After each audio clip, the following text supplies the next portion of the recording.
il viendra, esprit de vérité vous conduira dans la vérité, il dira ce qu'il aura entendu, il annoncera. Shalom, shalom, soyez bénis, peuple de Dieu. Bienvenue encore sur notre plateau d'émission Parfum du ciel. Que le Seigneur vous fasse du bien encore au travers de cette émission. J'espère que vous avez été bénis la semaine dernière. N'hésitez pas à envoyer vos commentaires, vos témoignages, vos moments de restauration. Ça peut édifier un frère, ça peut édifier une sœur, ça peut aider quelqu'un aussi à faire le ménage que vous avez fait pour entrer dans la sainteté. Aujourd'hui, nous allons voir ensemble la sainteté de la langue. Oh oui, ça va être un bon sujet. Sans plus tarder, je vais vous inviter avec moi à élever la voix et à demander au Seigneur de nous conduire. Père Tout-Puissant, nous venons à toi dans le nom de Jésus. Tu es le Dieu de vérité. Tu es le Dieu qui révèle les choses profondes et cachées. Tu es le Dieu, Seigneur, qui nous révèle l'état de notre cœur. Nous te bénissons, Seigneur, parce qu'au travers de ces enseignements, tu veux véritablement bâtir une église neuve, une église qui doit prophétiser, une église que tu dois utiliser, une église qui est sanctifiée, une église qui doit parler de ta part. Car tu dis que dans les derniers temps, tu te réserves un peuple, tu te réserves un petit reste, Seigneur. Et ces gens-là, Seigneur, ceux que tu t'es mis à part, ceux qui sont sanctifiés, manifesteront certainement l'esprit de prophétie. Mais comment manifester l'esprit de prophétie avec des bouches souillées, avec des langues souillées? Nous crions à toi, Seigneur, afin qu'au travers de cet enseignement, tu viennes détruire les œuvres des ténèbres qui empêchent à notre prophétique de se manifester par la bouche. Nous détruisons les œuvres des ténèbres qui veulent nous empêcher de chanter avec un cœur pur, qui veulent nous empêcher de t'adorer et de faire descendre ta présence. Nous détruisons toute attaque de l'ennemi qui veut nous empêcher d'entendre ces vérités. Nous les lions, nous les paralysons, nous les neutralisons et nous prions qu'au travers de cet enseignement, les œuvres des ténèbres s'écroulent, que les murs de Jéricho autour de notre prophétique tombent, que nos bouches soient complètement libérées, que notre langue soit changée. C'est dans le nom de Jésus-Christ de Nazareth que nous avons ainsi prié pour présenter ces moments et qu'aucune parole ne soit retenue contre moi au jour du jugement. Au nom de Jésus, nous avons ainsi prié. Amen. Allons ensemble dans le livre de Jacques, chapitre 3, au verset 10, et lisons. De la même bouche sortent la bénédiction et la malédiction. Il ne faut pas, mes frères, qu'il en soit ainsi. La source fait-elle jaillir par la même ouverture l'eau douce et l'eau amère? Un figuier, mes frères, peut-il produire des olives ou une vigne des figues? De l'eau salée ne peut pas non plus produire de l'eau douce. Amen. Ainsi, nous voyons que Jacques stipule que la même langue ne peut pas produire ce qui est bon et ce qui est mauvais. Vous connaissez aussi ce verset de Proverbe qui dit que la vie et la mort sont au pouvoir de la langue. Et celui qui l'aime en mangera les fruits.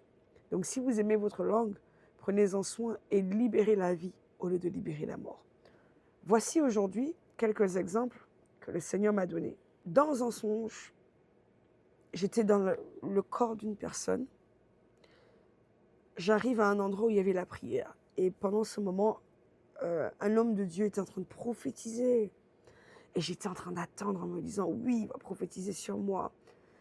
En fait, il faut que vous compreniez le concept. Dans l'histoire, c'est que la personne se disait, je vais avoir des prophéties. Il y a un type de personnes, quand ils vont à l'église, ils attendent que Dieu dise ce qu'eux, ils ont envie d'entendre. Ils n'attendent pas que Dieu dise ce qu'il a envie de dire, que ce soit positif ou négatif. Ils attendent en se disant, Dieu va me justifier. Dieu va donner telle prophétie sur moi, comme ça, telle personne qui m'énerve, là, il va entendre. Dieu. Donc la personne attendait, et puis il n'y a pas eu de prophétie.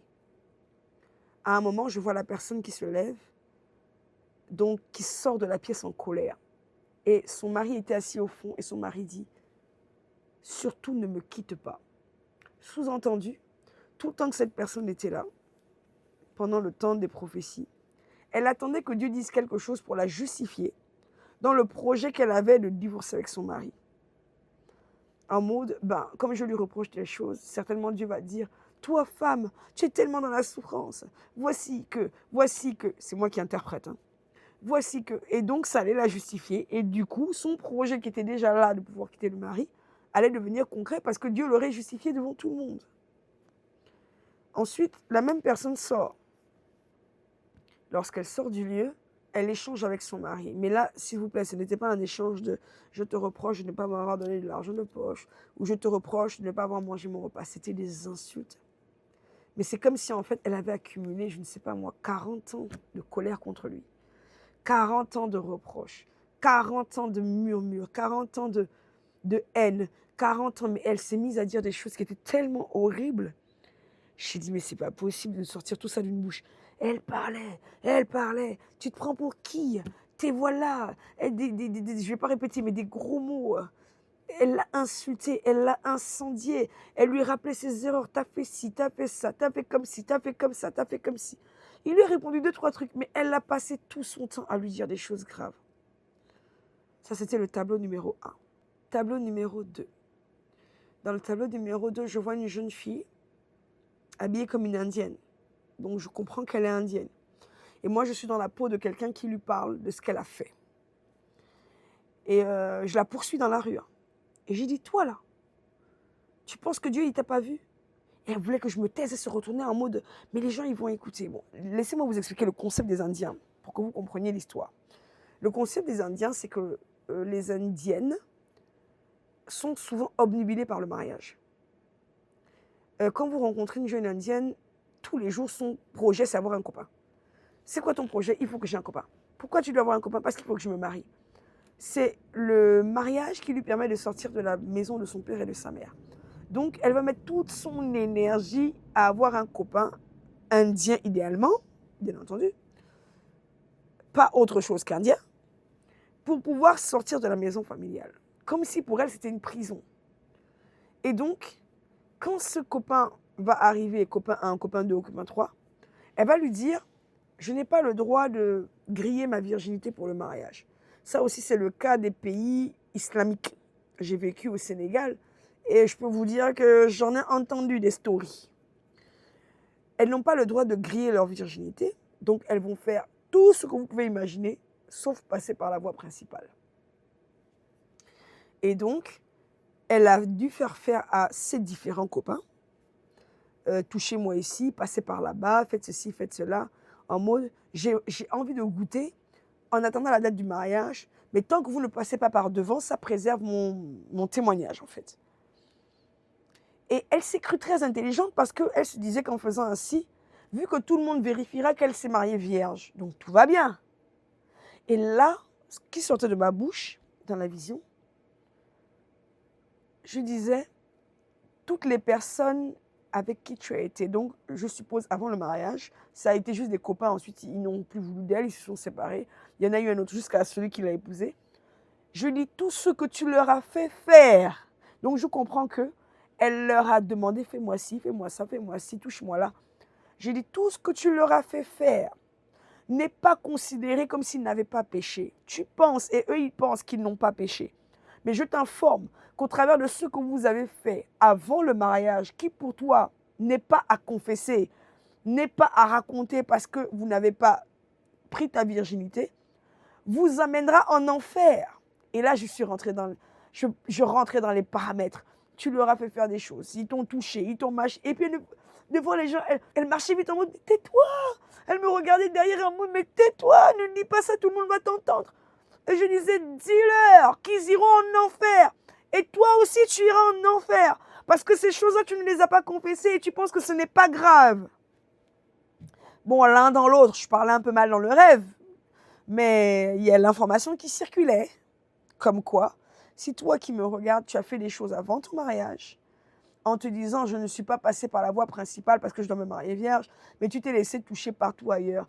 Et les personnes que tu as entraînées à le faire, et toi-même, vous avez déjà des petits coins en enfer qui vous attendent. Suppliez le Seigneur, confessez ses péchés et sortez de là. Et là, je vous dis ce qui s'est passé. Quand j'ai eu ces 2 images, j'étais dans la panique. Au début, je n'ai même pas analysé que je ne suis pas indienne ni rien. Et que je me suis dit, oh Seigneur, ma bouche est comme ça. Est-ce que j'ai des choses cachées en moi? J'ai commencé à me repentir.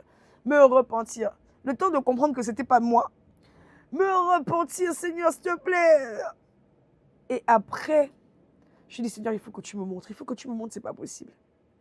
Le temps que je me calme, c'est-à-dire que c'était tellement choquant pour moi de vivre les scènes, parce que j'étais dans le corps des personnages.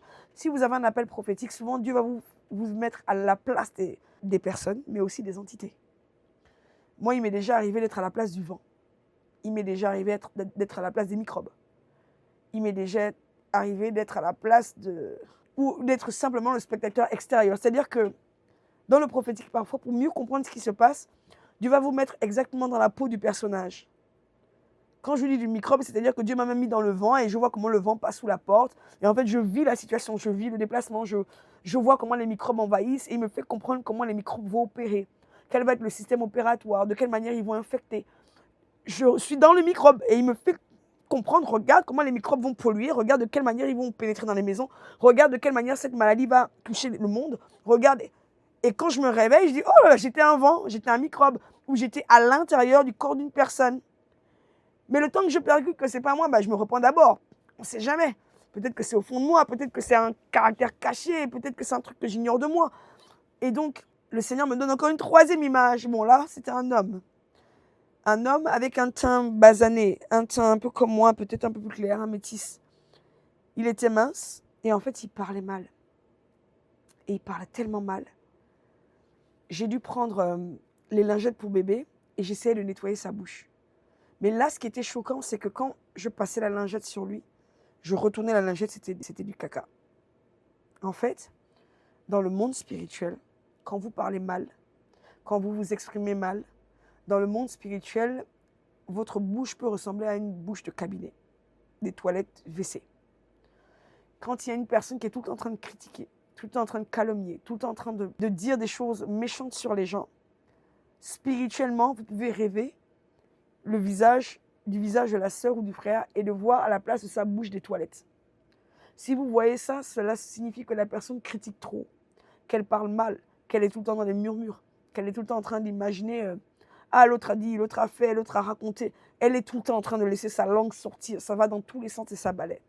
Je vous ferai joindre sur la vidéo l'image de l'enfer. Quand la Coréenne est allée en enfer, de la langue qui parle mal. Et c'est traumatisant. C'est-à-dire que quand on parle mal, en enfer, votre langue est prise comme ça. Elle est étirée jusqu'à comme un poteau. Elle est attachée au poteau. Ensuite, on l'étire encore et on l'étire encore. Et on l'attache encore et on l'étire. Donc, imaginez une corde. Comme lorsque vous fabriquez un ring qui est attaché à plusieurs endroits, c'est ce qu'on fera avec votre langue. Si vous ne vous repentez pas et si vous ne changez pas. Et quand je sors de ces visions, je dis, mais Seigneur, il faut que tu me donnes la solution. Je comprends maintenant que le Seigneur me fait vivre les scènes par rapport à l'enseignement que je devais vous donner aujourd'hui. Et je dis, merci Saint-Esprit de m'enseigner ces choses. Maintenant, c'est quoi la solution? Et là, le Seigneur me donne la solution. Il me montre la langue que nous avons. Et il me montre, vous avez vu quand vous achetez une cravate toute neuve, elle vient dans un emballage. Il me montre une autre longue langue rose qui descend du ciel. C'était la langue toute neuve, elle était dans l'emballage. Et en fait, il me montre qu'il faut lui demander une nouvelle langue. Il faut supplier Dieu de décrocher, comme quand c'est un animal, vous savez, quand vous qui mangez la langue de bœuf, là où la langue de bœuf est accrochée, il faut couper et puis enlever l'ancienne langue et puis placer la nouvelle langue qui est toute propre. Une langue qui bénit, une langue qui encourage, une langue qui édifie, une langue qui prend soin les uns des autres, qui s'inquiète de savoir si les frères et les autres vont bien. Et j'aimerais aussi préciser quelque chose, c'est-à-dire que j'étais en train d'analyser la situation. Pour que ma langue parle mal, il faut que j'ai la mauvaise pensée qui me permette d'exprimer ce que je pense. Si je regarde quelqu'un que je ne connais pas et on me dit dites-lui bonjour, je dirai bonjour et je fais un sourire parce que je ne la connais pas. Mais si devant moi, il y a la personne qui a volé mon sac à main, mes chaussures, ma carte bleue et tout, je suis sûre que mon bonjour sera transformé en bonjour. C'est toi qui as pris ma carte bleue? Tu vas voir. Elle est liée. En fait, la pensée qui vient d'ici s'exprime par la bouche. Et donc, en réalité, aujourd'hui, on peut parler de découper la langue et de l'arracher. On demande au Seigneur de changer notre langue parce qu'elle est souillée. On demande au Seigneur de changer notre langue parce qu'on a trop mal parlé d'un frère, d'une sœur, de la cousine, du pasteur et de je ne sais qui d'autre. Mais en fait, il faut vraiment traiter les choses à la source. Il faut quand même que le cœur soit bon, refuser d'entendre les mauvaises choses sur la personne, refuser de penser des mauvaises choses sur la personne, refuser de croire des mauvaises choses sur la personne, pour que je puisse en parler avec bonté, pour que je puisse en parler avec bienveillance, pour que je puisse en parler avec amour, pour que je puisse en parler de manière à construire la sœur et non pas à la détruire. Et donc, quand je comprends ces choses, je dois faire attention dorénavant à ce qui sort de ma bouche. Je dois faire attention à la manière dont je pense, parce que comme j'ai dit, pour que je parle, il faut d'abord que j'ai pensé. Il faut que je pense que telle sœur m'énerve parce qu'elle chante bien. Il faut que je pense que telle sœur m'agace parce qu'elle fait mieux les vidéos que moi. faut que je pense que telle personne fait de la frime. Comme ça, comme je le pense, je pourrais le dire un jour à quelqu'un. Tu sais qu'elle m'énerve hein, parce qu'elle ne se prend pas pour de la merde. Elle veut toujours montrer qu'elle a les meilleurs habits. Elle veut toujours montrer qu'elle a un nouveau sac. Mais pour que je le dise, il faut d'abord que je l'ai pensé. Donc, la guerre numéro 1 se passe à l'intérieur. La guerre numéro 2 se passe au niveau de la langue. Pour traiter la langue, il faut traiter le cœur. Amen. Et donc, nous devons voir ensemble comment sortir de là. J'aimerais rajouter encore autre chose sur l'histoire de la langue. C'est le cas des personnes qui imaginent toujours des choses sur les gens. Tout à l'heure, je vous ai parlé des gens qui pensent mal. Donc, j'ai une information selon laquelle j'ai une information vraie. Elle m'a volé mes chaussures, elle a volé mon sac à main, ou elle a convoité, je ne sais pas quoi. C'est une information vraie. Donc, à cause de l'information, mon langage sera affecté par ce que je sais. Mais il y a aussi le cas des personnes qui imaginent tout le temps tout péjoratif. Je vais donner un exemple. Vous allez dire, ah, j'ai vu la sœur Claudia avec le frère Joël au bus. Et elle vous répond tout de suite, ah bon? Tu les as vus au bus? Ah, mais c'est sûr qu'ils ont couché ensemble. Hein. Non, mais, sœur, je t'ai juste dit, je les ai vus à l'arrêt de bus. Quel est le rapport entre les avoir vus à l'arrêt de bus et tirer l'interprétation selon laquelle c'est sûr qu'ils ont dormi ensemble? Il n'y a pas de rapport. Ah non, mais on ne sait jamais, hein, tu sais, hein, ces jeunes-là, ils sont sournois, etc. Il y a des personnes, en fait, elles sont toujours 10 bornes en avance sur la négativité. Vous allez leur dire, je ne sais pas moi, telle personne a raté le bac. Ah, mais c'est sûr que c'est parce qu'elle avait un nouveau copain. Hein. Parce que je vois comment elle s'habille, là, à mon avis, elle doit faire bien des bêtises. Hein. Mais, maman, c'est pas ce qu'on t'a dit. On t'a juste dit qu'elle n'a pas réussi à son examen. Peut-être qu'elle est tombée malade le jour de l'examen. Peut-être qu'elle a été attaquée par la sorcellerie. Peut-être que ça peut... En fait, les paramètres sont tellement multiples. Tu ne peux pas comme ça juger en décidant de ta bouche que c'est certainement à cause de tel péché alors que ce n'est pas vrai. Et vous avez malheureusement, souvent les femmes, des personnes qui ont le chic pour se faire des films comme ça sur les gens. Elles vont vous dire, non mais c'est sûr que... Non, c'est pas sûr que... Si tu n'as pas l'information, ne viens pas me raconter des choses. D'ailleurs, j'ai même pas envie d'entendre. Non, mais en fait, c'est sûr que telle personne... Et puis, vous avez des familles...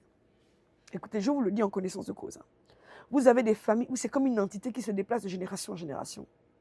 Vous avez des familles où la mère passe son temps assise à faire le Congo, ça, l'a dit, l'a fait, gossip. Et tu es au courant de ça. Elle parle avec la tante, la cousine, machin.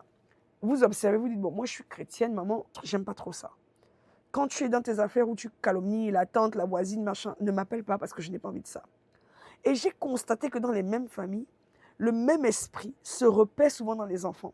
C'est-à-dire que la mère va manifester ou le père va manifester, parce que vous avez des hommes aussi qui parlent comme des femmes, malheureusement. Le père va manifester, l'oncle va manifester, et vous aurez quelqu'un dans la génération d'en dessous qui va être la brebis qui récupère tout. Le petit bouc. Comme il calomnie avec tati, mamie et tonton et papi, ben le même là, il va remaker l'histoire, il va recommencer la story. On va le voir jusqu'à ce qu'il grandisse. Il dépasse 20 ans, 40 ans, 50 ans. Il va même oublier qu'il a grandi. Aucun respect pour son âge. Il va continuer d'être dans les calomnies, les congossas, les racontars. Et puis j'observais, je disais, Seigneur, mais il y a un truc qui ne va pas. Au niveau des mamans, j'ai observé ça. Au niveau des enfants, j'ai observé ça. Et je me rends compte que voici comment ça se transmet.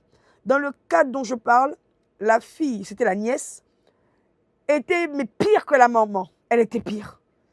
Mais la nièce, là, elle a fabriqué aussi un autre élément. Vous savez, c'était qui? C'était sa propre fille. Et comme tout le temps, elle critiquait les gens devant sa fille, c'est-à-dire que sa fille a grandi 8 ans, 10 ans, 15 ans. Elle parlait mal pendant que sa fille est là. Mais la fille est devenue,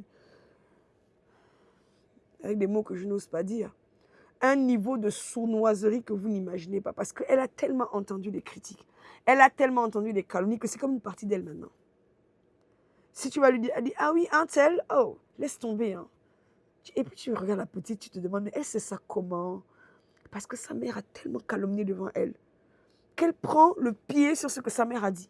Elle va prendre l'attitude en fonction de ce que sa mère a dit. Femme, toi qui me regardes, arrête de prendre tes problèmes et d'en parler devant tes enfants.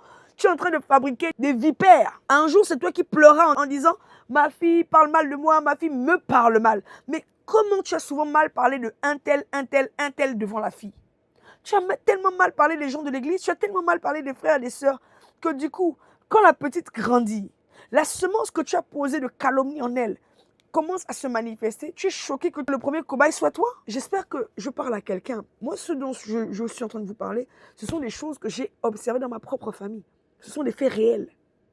J'ai analysé comment c'est passé de là à là. Et ensuite, comment c'est passé de là à là. Et puis après, on est en scandale. Après, on m'appelle pour me dire, il y a ça à régler. On ne comprend pas. La petite fait ci, la petite fait ça. Et puis, je me dis, mais franchement, ils sont sérieux. Tout le temps où la mère a fait des dégâts, tout le temps où la grand-mère a fait des dégâts, il n'y a personne qui a parlé. Maintenant, c'est aujourd'hui, quand la petite, on arrive à un stade où c'est devenu irrécupérable, vous cherchez des solutions. Repentez-vous depuis la source. Repentez-vous depuis la grand-mère qui parle mal. Repentez-vous depuis la mère qui parle mal. Repentez-vous parce que la même fille-là, demain, elle va agresser sa mère. Demain, elle manquera le respect à sa mère. La même mère là, avec qui elle calomnie tous les jours le père, elle calomnie son père, elle calomnie l'oncle, elle calomnie la tante. Ne t'inquiète pas, la vipère, tu es en train de la nourrir. Maman, tu es en train de nourrir ta vipère. Elle est sous ta main, c'est toi-même qui es en train de lui donner à manger tous les jours. Elle est en train de grossir et de grandir. Et il y a un temps où elle se manifestera. Et quand la vipère va se manifester, tu ne sauras plus chez quel pasteur elle est confessée. Parce que tu ne diras jamais au pasteur que c'est parce que pendant toute sa vie, elle t'a entendu dire des gros mots. Toute sa vie, elle t'a entendu être méchante. Toute sa vie, elle t'a entendu mal parler des gens. Toute sa vie, tu as dit devant elle, ne fréquente pas un tel, ne marche pas avec un tel. Elle c'est mais quand elle grandit, elle dira, bah quoi alors? Elle te regardera avec le même mépris avec lequel tu regardais les enfants des autres. Elle te traitera avec le même mépris que tu as utilisé pour traiter les voisins et les voisines. Ne fabriquons pas des vipères dans notre entourage. Ne fabriquons pas des vipères dans nos maisons. Moi, ma fille, quand elle a grandi, il n'y avait pas grand monde autour d'elle. Une de mes filles, elle arrivait, il n'y avait que les adultes. Et je la chasse, je lui dis, hé, tu bouges de là. Là où les adultes discutent, tu n'as pas à mettre tes oreilles là. Elle commence à dire, on parle de qui? Ça parce qu'elle n'avait pas d'enfant de son âge avec qui jouer. Et j'ai dit non. Ça, ce que j'ai vu là, je n'ai pas envie que dans ma famille, ça se reproduise. Et donc, je la virais tout le temps. Après, on va me dire, maman est dure, maman est méchante. Mais j'ai préservé son prophétique. J'ai préservé ses oreilles. J'ai préservé sa capacité à entendre Dieu. Et aujourd'hui, je suis contente parce que la petite développait déjà des attitudes de gamine pointue. Oh, c'est qui? À cause de quoi? Qui parle de ça? Il dit non, non, non, non, madame. Ta grande soeur n'est pas comme ça. Tu ne seras pas une personne qui emmène sa bouche à gauche et à droite. Tu arrêtes ça tout de suite, tu vas dans ta chambre. Éduquez vos enfants. Sortez-les de vos bêtises. Battez-vous pour avoir un environnement sain. Amen. Ce dont on a parlé aujourd'hui vous interpelle. Si ce dont on a parlé aujourd'hui parle à votre cœur, ma prière pour vous, bien-aimés, c'est que vous vous battiez pour changer de langage. Que vous vous battiez pour arrêter de dire mal. Là où vous pouvez dire simplement, ah bon, je n'étais pas au courant, merci pour l'information. Et puis on s'arrête là. Vous n'êtes pas obligé de dire, ah bon, l'autre a dit ça, donc ceci, cela. Donc ceci, cela. Vous n'êtes pas obligé de le développer. Vous pouvez faire des efforts pour arrêter de mal parler. Et cela a plusieurs incidents. L'incident numéro 1, c'est que votre bouche étant trop sale spirituellement, le prophétique a du mal à se manifester. Deuxième incident, c'est que même si vous n'avez pas d'appel dans le prophétique, le cœur étant noir, la bouche étant une toilette avec des excréments partout. Expliquez-moi, quand vous chantez dimanche, qu'est-ce qui monte vers Dieu? Boum, ça vous réveille, hein? Ah, mais je ne faisais pas le lien. Donc quand je parle mal, en fait, toutes mes louanges, c'est comme des excréments. C'est une odeur d'excréments qui se dégage de ma bouche spirituellement. C'est de la souillure qui sort de ma bouche spirituellement. Ensuite, peut-être que vous ne savez pas chanter, mais peut-être que vous êtes une grande intercesseuse. Rete bababosha. Tout votre parler en langue là. Quand vous avez une bouche qui parle mal, une bouche qui critique tout le temps, une bouche qui se plaint, qui murmure, tout le temps, ou bien comme cette femme-là qui insulte son mari de tous les noms d'oiseaux. Expliquez-moi, c'est quoi votre intercession? Quelle est la profondeur de votre intercession? Quel est le poids de votre intercession? Est-ce que vous êtes sûr que votre intercession dépasse le plafond? Vous savez, moi j'ai été catholique. Et je sais que Marie aussi donne des songes. Il y a des gens qui m'ont dit, moi j'ai dormi, j'ai rêvé de la Vierge Marie, elle m'a sauvée, elle m'a délivrée. Marie aussi donne des songes. Si Marie aussi donne des songes, c'est-à-dire que Saint Antoine, Saint Machin, Saint Couffin, tous les faux là, peuvent aussi vous donner des songes. C'est-à-dire aussi que la sorcellerie de votre famille peut aussi vous donner des songes. Dieu dans sa grâce peut vous donner des songes. Mais qu'est-ce qui vous garantit que tous vos songes sont des révélations? Peut-être qu'une partie de vos songes, c'est aussi de la sorcellerie. Peut-être qu'une partie de vos songes sont la conséquence de vos paroles de la journée. Peut-être qu'une partie de vos songes sont liées à vos sorties en esprit. Et en fait, vous avez fait de la sorcellerie de manière inconsciente. C'est-à-dire que votre méchanceté est telle que Vous sortez, vous finissez de faire ce que vous avez, vous revenez dans votre corps et vous dites non, j'ai eu un songe. J'ai une révélation sur telle personne de la famille, j'ai une révélation sur telle. Parfois, ce n'est pas des révélations. Parfois, vous avez vampé. Parfois, vous êtes sorti en esprit. Parfois.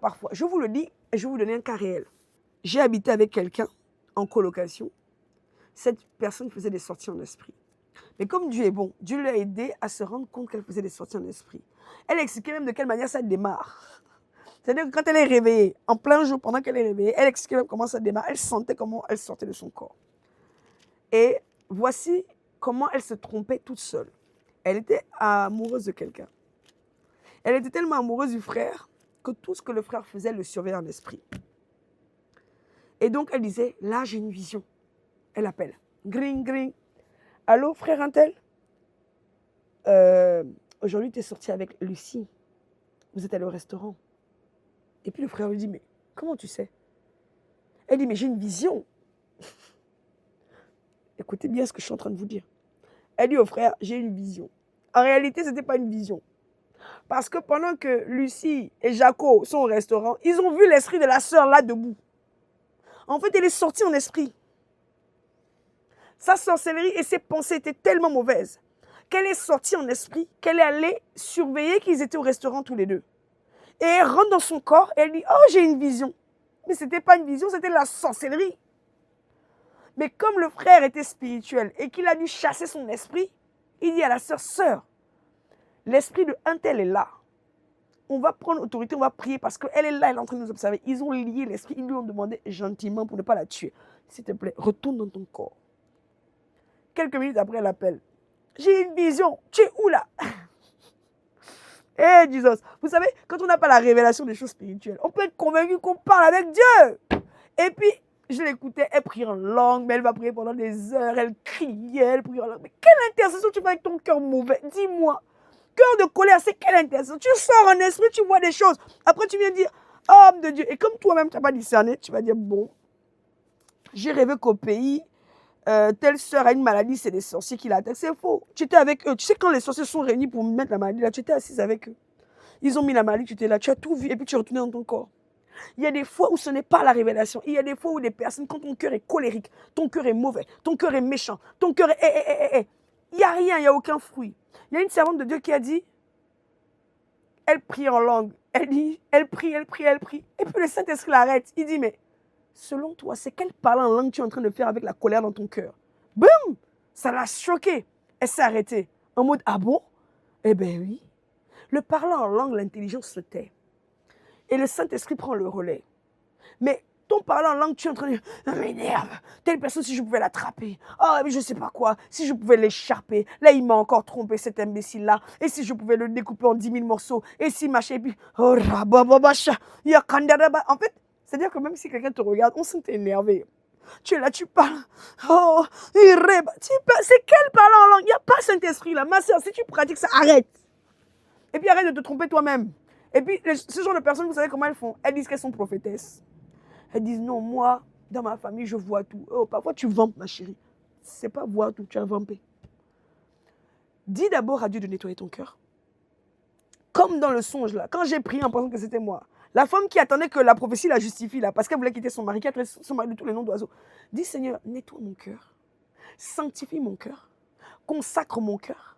Donne-moi un cœur pur et propre. Et s'il y a des portes ouvertes à cause de la colère qui font que ma famille me fait sortir en esprit, que ces portes se referment. Bien aimé, on va prier. Mais j'aimerais que tu arrêtes de te tromper. J'aimerais que tu dises, Seigneur, je ne sais pas tout de moi. Peut-être qu'une partie de mes rêves sont de Dieu et qu'une autre partie des rêves sont pilotés par la sorcellerie parce que je suis souvent frustrée. Je suis souvent dans la colère. Je suis souvent dans les murmures et mes pensées ne sont pas droites. Mon père spirituel a expliqué que... Et d'ailleurs, on parlait de cette même dame-là. Et d'une autre, Dieu l'a montré ça avec une autre. Et quand je lui ai expliqué ce que cette dame-là faisait, il m'a donné la même confirmation sur l'autel maléfique. Il a expliqué que Dieu lui a montré que quand on se tient à l'autel, l'autel c'est le lieu où on fait descendre la présence de Dieu. Quand on prie dans l'esprit avec un cœur droit, Seigneur bénis ses sœurs, je ne sais pas moi, guéris et tout, Dieu nous répond. Mais quand on commence à prier avec hé Seigneur, frappe-le, mon mari qui est idolâtre, je ne sais pas quoi, à un moment, Dieu enlève son autel. Et c'est Satan qui positionne son autel. Donc les visions que tu auras à la ma sœur, Tout le temps que tu es en train de prier dans ta colère, là, ce n'est pas Dieu qui te les a envoyés. Parce que tu vas dire, non, mais j'étais en colère. Je suis rentré dans la prière. Et quand je suis rentré dans la prière, je l'ai vue en vision avec cette sœur-là. Hein? Elle s'appelle comme ça. Elle habite... C'est Satan qui t'a aidé pour que tu ailles un peu faire de dégâts. Que tu ailles t'humilier un peu, que tu ailles perdre ton onction, que tu cries encore et que tu appelles même toutes tes copines pour raconter. Je sais comment elle s'appelle Jacqueline. Ça y est, j'ai son prénom. Celle avec qui mon mari me trompe. Tu penses vraiment que c'est Dieu qui a fait ça? Dieu connaît ton manque de sagesse et il connaît ton manque de pardon. Tu penses vraiment que c'est Dieu qui a... Non! Dieu doit te révéler les choses parce qu'il faut qu'elles soient traitées. Mais quand il te révèle les choses, il t'accompagne aussi dans un nettoyage que tu demandes. Mais Dieu n'est pas un destructeur. Moi, un jour, j'ai posé la question à Dieu. J'ai dit, non, Seigneur, très sincèrement, est-ce que toi, tu es un diviseur, un fouteur de entre les gens? Parce que je ne pouvais pas concevoir que quelqu'un me dise, oui, Dieu m'a révélé que tu ne m'aimes pas. Dieu m'a révélé. Mais les broutilles, il y a des vrais problèmes. Les gens meurent tous les jours. Les âmes sont en train d'aller en enfer. Et puis la personne, toutes ces révélations, c'est Dieu m'a révélé que telle personne est jalouse de moi. Dieu m'a révélé. J'ai dit, mais Seigneur, il n'y a pas des choses plus importantes au ciel à dire? Est-ce que moi, je dois considérer que ce sont des prophéties, ça? J'ai dit, Seigneur, moi, quand tu me parles, tu me parles de choses plus concrètes. Tu me montres que telle personne va avoir un accident. Il faut sauver telle âme. Telle personne, si elle ne change pas son cœur, attention, parce qu'elle est en route pour l'enfer. Il y a une solution. Tu me montres le problème et il y a une solution. Mais quelqu'un qui vient juste dire, ah, j'ai reçu que tu es jalouse de moi. J'ai reçu que tu voulais voler mon mari. Eh, ma soeur. Et puis elle dit à tout le monde, non, mais je suis une intercesseuse de feu. Je vais t'aider. Écoute mon conseil. S'il y a de la colère en toi, s'il y a des murmures en toi, s'il y a je ne sais pas quoi en toi, moi-même qui te parle, pourquoi d'après toi j'ai fait la repentance quand j'ai eu des songes? C'est parce que je me suis dit peut-être qu'il y a de la colère cachée en moi et que je n'ai pas vu. Parce que si je n'avais pas fait la repentance, j'ai demandé à Dieu la solution. Quand j'ai eu les songes, j'ai dit Seigneur. Et après j'ai compris que ce n'était pas moi. Mais j'ai demandé la solution parce que je me suis dit peut-être qu'à l'intérieur de moi il y a une colère que je n'ai pas identifiée. Peut-être qu'à l'intérieur de moi il y a un murmure que je n'ai pas vu. Peut-être qu'à l'intérieur de moi il y a de la sorcellerie, il y a de la jalousie, il y a de la convoitise, il y a de l'envie. Peut-être. Peut-être, s'il vous plaît, j'ai même cherché dans la vraie vie en me disant, bon, peut-être que hier, quand j'étais pas contente parce que j'ai hurlé sur l'enfant, c'était de la haine. Peut-être, j'ai même cherché des faits en me disant, non, non, mais comment je peux parler comme ça de mes rêves? Parce que la femme, elle parlait tellement mal. J'ai dit, mais c'est pas possible de parler comme ça à son mari, c'était horrible. J'ai dit, mais moi, Seigneur, j'ai ça dans le cœur jusqu'à ce que je me calme et que je comprenne. Mais non, ça te parle de quelqu'un d'autre. Et quand j'en ai parlé à mon père spirituel, il m'a dit tout de suite, ça parle de telle personne. J'ai dit, ah d'accord. Ça m'a calmé, j'ai dit, mais c'est pas possible, parce que moi, je ne peux pas quand même penser tout ça, économiser autant d'aller de haine contre quelqu'un au point de se dire, et puis là, il faut que Dieu envoie un prophète pour me justifier devant tout le monde. C'est quoi ce cœur tordu là? J'ai dit, Seigneur, aide-moi. Si c'est moi qui suis comme ça, s'il y a ça à l'intérieur de moi, j'ai commencé par me repentir. Bien aimé, ne soyons pas orgueilleux. Ça peut être toi, ça peut être moi. Et quand j'ai prié, j'ai eu la solution, je suis contente, j'ai prié pour que Dieu m'accroche une nouvelle langue. Donc j'ai profité du sujet pour prier pour moi-même. Il y a peut-être en moi des choses qui ne sont pas claires. Il y a peut-être en moi encore de la colère, des murmures, des rejets, des envies, des jalousies, des prises de tête, des non-pardons. J'en ai profité pour traiter mon cas. Sois dans l'humilité et dis, Seigneur, j'ai entendu l'enseignement, je veux être sauvé. La prophétesse Déborah a donné des exemples de cas réels, des gens qu'elle connaît qui sont encore vivants. Là, actuellement, c'est des gens qui sont encore vivants. J'ai donné des exemples de cas réels qui sortent en esprit en plein jour et qui disent, j'ai des visions, mais ils sont dans la colère. Et c'est des personnes qui prient, hein. Quand je vous dis prier, mais c'est-à-dire, je l'entends toute la nuit. Hein. Les brés, ba. Elle crie, elle tape le mur. Oh, yo, yo, yo. Hey. Le matin, quand elle se réveille, elle dit, j'ai eu des songes. J'ai eu des visions. Puis au bout d'un moment, je ne parlais plus. Parce que j'ai dit, bon Seigneur, ça va aller. Parce que pour lui dire ça, ça va peut-être la blesser. Il a fallu que ce soit l'homme de Dieu qui lui explique. Et il lui dit, tu vois, à quel moment tu as eu telle vision? Elle va dire, je l'ai eu à telle heure. Il lui dit, bah, je vais t'expliquer. En fait, à telle heure exactement, tu étais à côté de moi, à tel endroit. J'ai dû chasser ton esprit. Ensuite, il lui dit, et l'autre vision, n'est-ce pas que c'était à telle heure et tu m'as vu à tel endroit? Elle dit oui, effectivement. Il dit voilà. En fait, il a dû l'emmener au pied du mur pour qu'elle n'ait pas de choix que de reconnaître qu'elle est sortie en esprit. On n'a pas besoin d'en arriver là avec vous. Dites simplement, Seigneur, peut-être comme la prophétesse Déborah, elle s'est d'abord repentie elle-même en se disant que si c'est caché à l'intérieur d'elle et qu'elle ne s'en est pas rendue compte, elle a demandé à Dieu de traiter son cas sans savoir que ça pouvait concerner quelqu'un d'autre. Dis, Seigneur, peut-être qu'il y a encore de la jalousie en moi, de la colère en moi. Peut-être que parfois le soir, je prie en langue en étant en colère. Mais quel est le fruit de mes lèvres? Quel est le fruit de mes lèvres? Quel est le fruit de mes lèvres? Que ce soit dans l'intercession, dans la prière, dans l'adoration. Quel est le fruit de mes lèvres? Si toute la semaine je parle mal, si toute la semaine je calomnie, si toute la semaine je murmure, si toute la semaine je critique avec ma mère, avec mes frères, avec mes sœurs, qu'est-ce que je vais chanter le dimanche à la louange? Qu'est-ce que je dégage spirituellement pendant que les gens font monter un parfum de bonne odeur? On voit 2, 3 bouches qui font monter un parfum de cabinet au milieu des parfums de gloire de Dieu. Ça ne va pas. Seigneur, aide-moi, sanctifie-moi. Parce que si tu m'interpelles, c'est que bientôt tu vas m'exposer. Alors il est peut-être temps que je te demande pardon. Il est peut-être temps que je me repente et que je nettoie ma bouche, que toute odeur de cabinet s'éloigne de ma bouche. Et que j'apprenne à être dans l'amour. Nous allons prier. J'espère que ça vous a parlé. Et là, je parle aux enseignants, aux prophètes, aux évangélistes, aux chantres, à toute personne qui a besoin de sa bouche. Si vous avez besoin de votre bouche, faites attention à votre cœur, à vos pensées, et faites attention à la colère qui peut en réalité ouvrir les portes et vous faire croire que vous êtes dans le prophétique alors que vous êtes loin du prophétique. Et souvent, ces personnes-là ont un véritable appel prophétique. Mais comme elles ne lâchent pas la colère, elles ne lâchent pas le non-pardon, elles ne lâchent pas la haine, elles ne lâchent pas la rancœur, elles ne lâchent pas les comparaisons, les jalousies, les murmures, les envies, ben Satan les tient avec ces choses. Et il les sort en esprit. Et elles pensent qu'elles peuvent avoir 8 songes qui viennent de Dieu et puis il y en a 2 qui sont faux. Mais elles vont être convaincues que tout c'est Dieu. Cherche, comme moi, prends un temps de repentance. Prions. Père, nous venons à toi dans le précieux nom de Jésus. Nous te demandons pardon, Seigneur, parce que le cœur de l'homme est tortueux et mauvais. Et nous sommes convaincus qu'à l'intérieur de nous, il y a peut-être des choses que nous ignorons. À l'intérieur de nous, il y a peut-être encore des murmures, de la haine, de la jalousie, du non-pardon, des querelles, des comparaisons, des envies, du matérialisme, des cancers de couple où on se plaint d'avoir un mari qui n'est pas comme le mari des autres.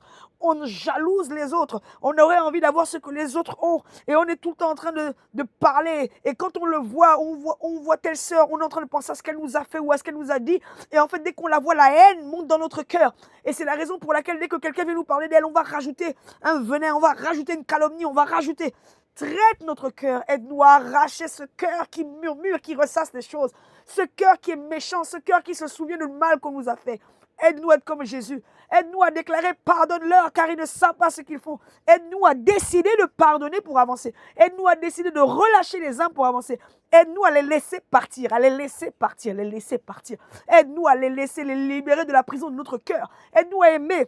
Donne-nous un cœur pur. Renouvelle-nous un esprit bien disposé. Ne nous rejette pas loin de ta face. Ne nous retire pas ton Esprit Saint. Oui, Père. Tout le temps que David a péché, à aucun moment il ne s'est arrêté pour dire Dieu m'a dit d'arrêter. Il a continué dans son péché et tu es resté silencieux. Si toi aussi dans notre péché tu es resté silencieux parce que depuis ces années, nous mélangeons les choses et nous voulons passer notre colère comme si Dieu doit nous justifier. Pardonne-nous et change-nous. Nous levons nos mains vers toi afin que tu les nettoies, afin que tu nous sanctifies, afin que tu nous consacres à nouveau. Change notre langue. Comme tu as montré la solution, nous réclamons que cette ancienne langue soit arrachée, que cette ancienne langue soit arrachée, que cette ancienne langue soit arrachée, que cette ancienne langue soit arrachée, arrachée, arrachée. Nous réclamons la nouvelle langue toute neuve, la langue de bénédiction, la langue de sainteté, la langue de louange, la langue de paix, la langue de prophétie, la langue de sainteté, celle qui est un parfum du ciel. Nous réclamons une langue propre, toute neuve, qui descend des cieux, une langue que tu vas utiliser, une langue que tu vas manier, une langue qui sera comme ton épée. Car tu dis, Jérémie, si tu sépares ce qui est précieux de ce qui est vil, tu seras comme ma bouche. Dans Jérémie au chapitre 15. Aide-nous, transforme-nous, brise-nous, enlève la rancœur, la colère, les murmures, les soupçons. Aide-nous à traiter ce qui ne va pas à l'intérieur de nous. Déracine le démon de colère, déracine le démon de colère, déracine la rancune, déracine la haine. Si nous prions en langue avec la haine, les murmures, la colère, arrête-nous, Seigneur, que ce ne soit pas un temps perdu, que ce ne soit pas une odeur de cabinet, Seigneur. Aide-nous à ne pas souiller ta présence, à ne pas emmener la saleté devant ton trône. Déracine de nous cette colère, déracine de nous cette méchanceté et sanctifie nos cœurs. Sanctifie nos cœurs. Que l'autel de prière ne s'éloigne pas de nous pour que l'autel satanique prenne la place. Nous rejetons tout autel satanique qui avait été établi dans nos maisons. Nous décrétons que maintenant, nous voulons avoir des cœurs d'amour, des cœurs de paix, des cœurs de pardon. Et que cet autel méchant soit enlevé pour que l'autel de la croix soit repositionné. Que l'autel du pardon soit repositionné. Que l'autel de la sainteté soit repositionné, que l'autel de l'amour soit repositionné, afin que tu descendes et que tu nous donnes des révélations vraies qui viennent du ciel. Béni sois-tu parce que nous savons que tu veux notre délivrance, tu veux notre sainteté, tu veux notre transformation. C'est dans le nom de Jésus que nous avons ainsi prié. Amen. J'espère que vous avez été bénis, que vous avez été édifiés. Je vous dis shalom, shalom et à la semaine prochaine pour la suite sur la consécration de la maison et la propreté au quotidien. Shalom. La vie